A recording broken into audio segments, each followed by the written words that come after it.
Alright, in this video we're going to be taking a look at 5 diamonds in a very hot size range. Okay, ranging from the 170, actually the first one is a diamond right around that 170 carat range, a little bit over, and the rest of them are in the 180s. All of these are also G and H VS's, except for 1-SI1. So in any case, the first diamond, the first two we're looking at here, the first one on the left is an HVS1. This will simply be diamond number 1. And that is a diamond that gets, has optics that fall in that AGS Ideal GIA XXX Zenith, okay, and is it's a beautiful stone, a really nice clean VS1, white H. Now, the diamond to the right of it is, is diamond in that 180 zone, and it's a GVS2. Now listen carefully. This diamond on the right, you can see a visual difference between these two diamonds, right? And so can we. Now the diamond on the right, believe it or not, does get an AGS1 in light performance, and the reason why it does is because of a hit in contrast. Alright? It just ekes over the AGS0 range to an AGS1 for contrast, but quite frankly, the optics on it are beautiful.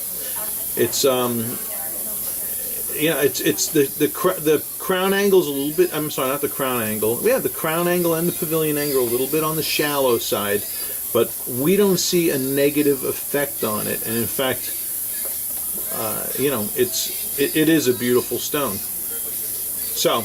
Maybe for mine clean issues, I don't know, maybe if you want to pass that one up, but otherwise I think it's a beauty. The third diamond on the list takes a hit in proportion factors, in weight ratio, and there's a little bit too much excessive light leakage in that one, and you can see the increased darkness in that diamond.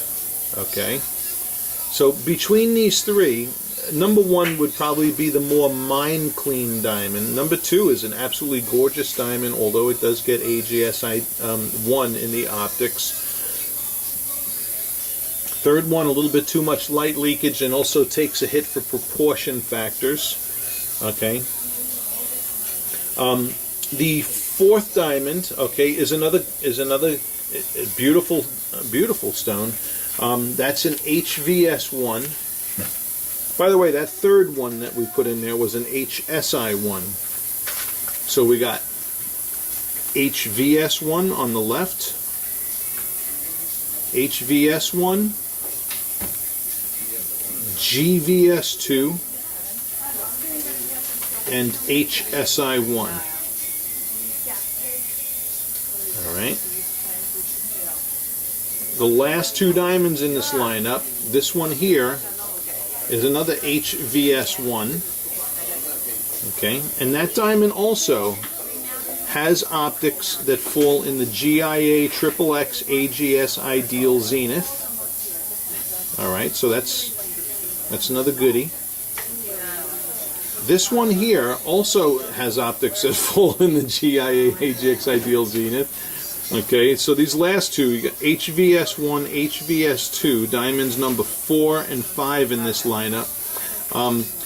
This diamond here, you're going to see when we go into spotlighting, it looks absolutely fine in diffuse lighting, but when we bring it into spotlighting, you're going to see a hazy appearance on this, which disqualified it really from our selections, but thought I'd throw it in the video just to show you anyway. Okay, so the two most mine clean before we leave diffuse lighting here is this first one here in the 170s, HVS1, and this fourth one, which is also around that 180, also an HVS1. Alright. And that number 2, which I told you got the AGS1 in light performance, I like that one too. Alright, I'm not against that one. Alright. Let's go into spotlighting. Okay, and once again, look at that 170. This diamond around 170 HVS1. That thing's lighting up beautiful. This is the dim spotlighting too. So it's really, in fact, in this lighting, I'm kind of liking this one better than this one. All right. So there's the third one, that HSI1. Okay, which is, it's okay. Now here is that other diamond around 1.8x-VS1. That guy's lighting up really nice too. Alright, so I'm liking the fire and sparkle.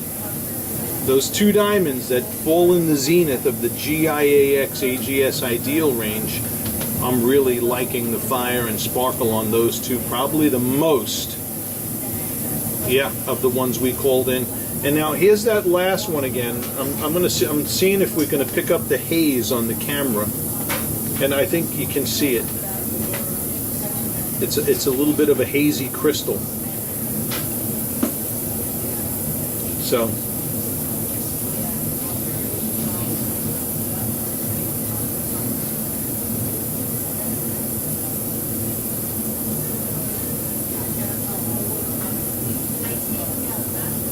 So for that reason, we'd eliminate that last one. I can see it with my eyes, even if the video's not picking it up. So, and I'm just precautioning you about it now. All right. So in any case,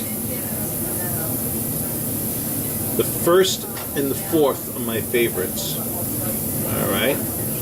You'll get the details. I know you're talking to Matt in email, but we're going to send you the rest of the data on those two diamonds for you to make a more informed choice. But optically, I would side with those. We're going to take these into stronger spotlighting just for a little eye candy fun. All right. Yeah. So, you know, spotlighting on steroids. All of these guys are going to light up like Christmas trees, quite frankly. All right. Which is kind of why I like to do that dim spotlighting first. That's a really, that's for me, that's a good thing. Because especially when you're looking at modern round brilliant cuts, you know, and you got them under dim spotlighting, it could really weed out the better one. But they're all lighting up like firecrackers here. Actually, that third one, which had excessive light leakage under the table, we see less fire in that diamond. There's that fourth one again, right smack in the middle. Beautiful, beautiful. And that last one, you know, if it didn't have that haziness to it, it would be a beautiful diamond, a beautiful firecracker. So if the haziness doesn't bother you there, then maybe you might want to get that. But otherwise, I'd narrow it down to diamonds 1 and 4. All right, and that wraps this clip up. Thank you for watching. All right, now I'm going to tell you, as I'm shooting these by the window, there is some seriously strong sunlight behind me. So we're getting ambient light. I mean, I have the camera in front of the diamonds, and so we're getting like the shade from the camera and my head body, you know, into the diamonds. But both of these guys, these are those first two diamonds again, that 1.7x-VS1 and diamond around a 1.8x-VS2. And these diamonds, I'm going to tell you, both of them looking awesome, both of them rocking the optics. But, you know, I'm going to tell you, this diamond on the right, even though it's that, I told you, got an AGS1 for contrast, see, that diamond has a set of angles that are a little bit on the shallow side, like I mentioned, 30, you know, on the crown and pavilion angles. So what that means is, when a diamond takes a hit in contrast from AGS, it generally means that if you bring that diamond too close to your object or too close to your face, you're going to see more darker reflections because of the shallower angles. But we're not getting that bad in that diamond at all. So I wouldn't really rule that out. Okay? So I want to show you these two first. Let me turn the camera off for a second, grab another. Okay, I thought I would just jump right to that fourth diamond at diamond around 1.8. So these are the two HVS1s.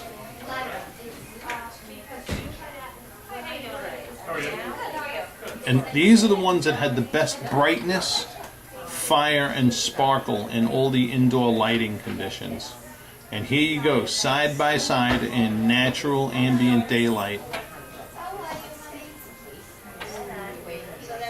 And both of them are hopping and popping. Both of them beautiful. Both of them will stand behind. So for me personally, I'd probably narrow it down to one of these two because of mind clean reasons. But like I said with that last comparison, that AGS1 I told you about, that was the GVS2, I wouldn't sneeze at that diamond either. I could understand a choice for any one of these three, okay? But if the H's, I mean, if everything's in the price range, yeah, I'd stick to something in the 180s there, why not? Okay, thank you for watching, I hope this has helped. This is some really pretty lighting to shoot these in because we're getting a lot of different ambient colors and light and everything bouncing off the facets. Absolutely gorgeous. Thank you again for watching.